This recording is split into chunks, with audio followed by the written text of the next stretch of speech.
પરમાત્મા નંદ નંદનની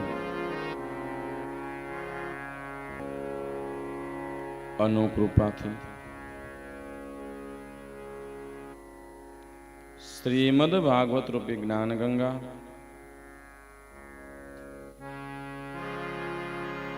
આપણી સમક્ષ વહી રહી છે. ચાલો આપણે બધા ભેગા થઈ એ ગંગાની અંદર સ્નાન કરીએ. મહારાજ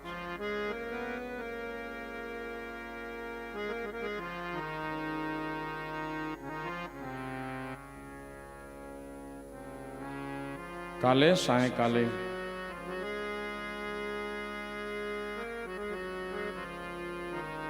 કથા સત્રની અંદર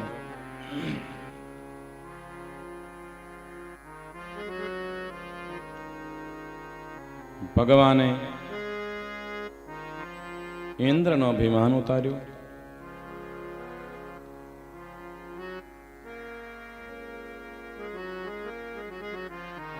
પછી ઇન્દ્રને ખબર પડી કે ભગવાનનો અવતાર થઈ ચૂક્યો છે. મહારાજ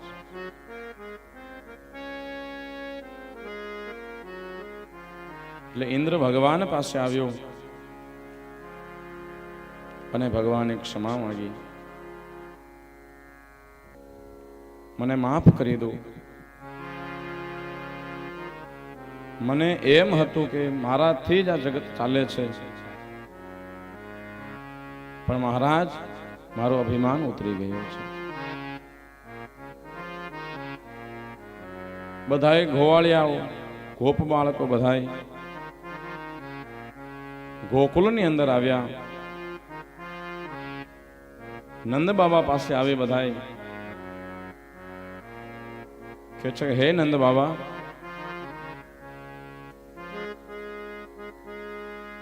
આ લાલો કઈક ચમત્કારી છે. નંદ બાબા કહે છે, કેમ? હે નંદ બાબા, આ નાનો હતો ત્યારે આપણે નંદ મહોત્સવ કર્યો. એની અંદર સક્તાસુરને એક પાટું માર્યું અને સક્તાસુરના પ્રાણ ગયા. ત્યારે આપણે બધા તમે બધા એમ કહ્યું કે આવું થોડું હોઈ શકે. પછી લાલાએ વત્સાસુરને માર્યો, બકાસુરને માર્યો, અગાસુરને માર્યો, પ્રલંબાસુરને માર્યો. કાલીય નાગ યમુના ધરાનો ઉદ્ધાર કર્યો. અત્યારે નંદ બાબા પોતાની ટચલી આંગળી ઉપર સ્પર્શ કરવાથી ગોવર્ધન ઉચકી લીધો.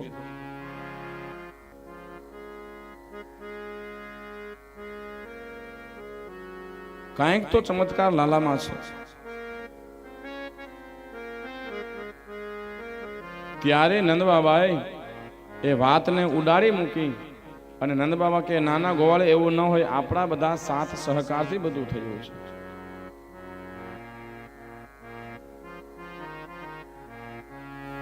નંદ બાબા ઘેર ચાલ્યા ગયા. એક વખત નંદ બાબાની એકાદશી હતી. એકાદશીનું નંદ બાબાએ વ્રત કર્યું.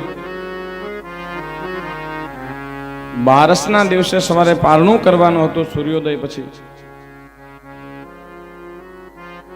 આખી રાત નંદ બાબાને નિંદર ન આવે. લાલાનો વિચાર કરે કે ખરેખર કંઈક ચમત્કાર છે.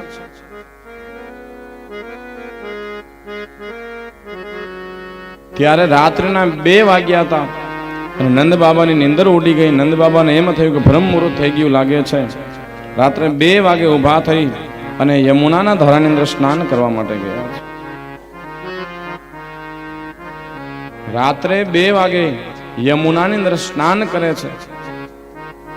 ત્યારે વરુણના દેવતાઓ વરુણ લોકમાંથી આવ્યા અને નંદ બાબાને બંધક બનાવી અને વરુણ લોકની અંદર લઈ ગયા.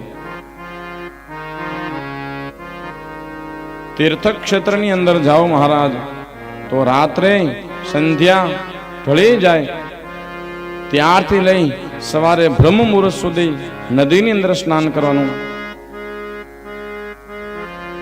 મના બતાવી છે કે ત્યાં સુધી નદીમાં સ્નાન ન કરવું જોઈએ. ત્યારે નંદ બાબાને વરુણ લોકની અંદર લઈ ગયા. ત્યારે લાલો અને બલરામજી મહારાજ છે લાલા નંદ બાબાને શોધતા શોધતા નંદ બાબા ક્યાંય ન મળ્યા.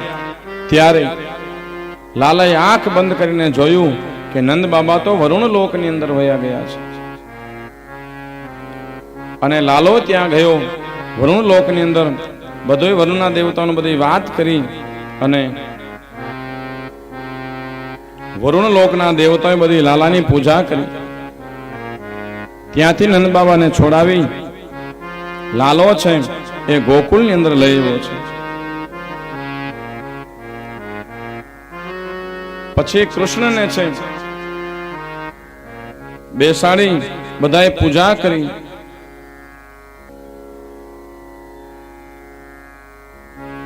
અહીંયાથી મહારાસલીલાનો પ્રારંભ થાય છે. કાલે રાસલીલાનો પ્રારંભ થયો, જેની અંદર આપણે વેણુ ગીત સાંભળ્યો.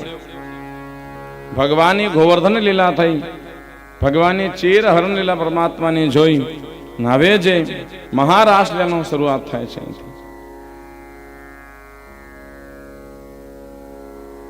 જેની અંદર ભગવાન કૃષ્ણ અને ગોપીઓનો સંવાદ બતાવ્યો છે.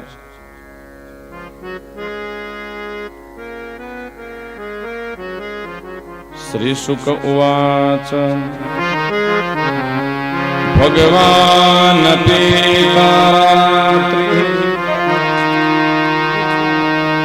શરદોત ફૂલ મલ્લિકા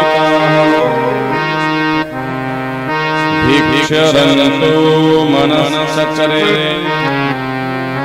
યોગ માયા.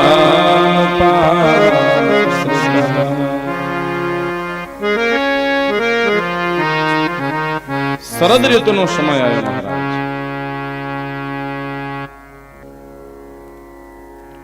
એની અંદર પુષ્પો બધો ખીલવા લાગ્યા. મલ્લિકાના, ચમેલીના,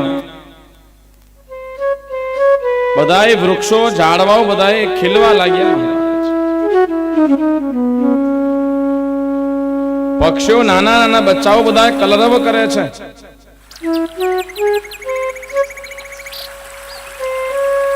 ભગવાન કૃષ્ણ અને ગોપીઓ છે મહારાજ.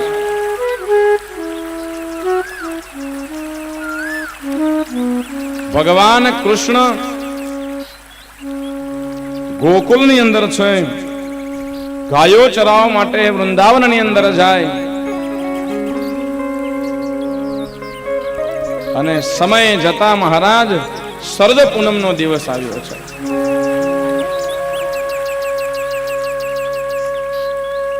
શરદ પૂનમનો દિવસ ભગવાન કૃષ્ણને બહુ પ્રિય દિવસ છે.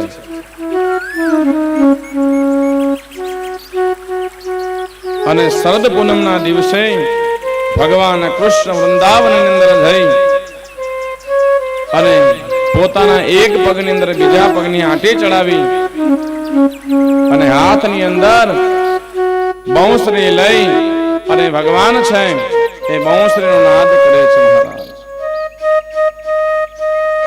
જેના જેના કાનની અંદર બાંસુરીનો નાદ સંભળાયો એ બધી જ ગોપીઓ પોતાનું બધું જ કામ મૂકી અને ભગવાન કૃષ્ણ તરફ દોડવા લાગ્યા.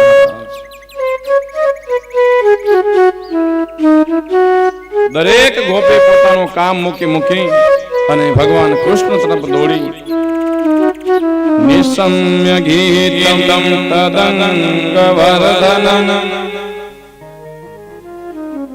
વ્રજસ્ત્રિયા કૃષ્ણ ગૃહે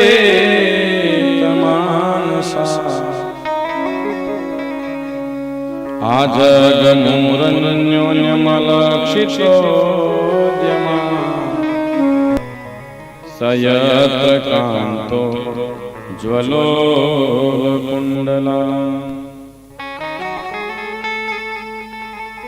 ભગવાને જે બંસરીનો નાદ કર્યો મહારાજ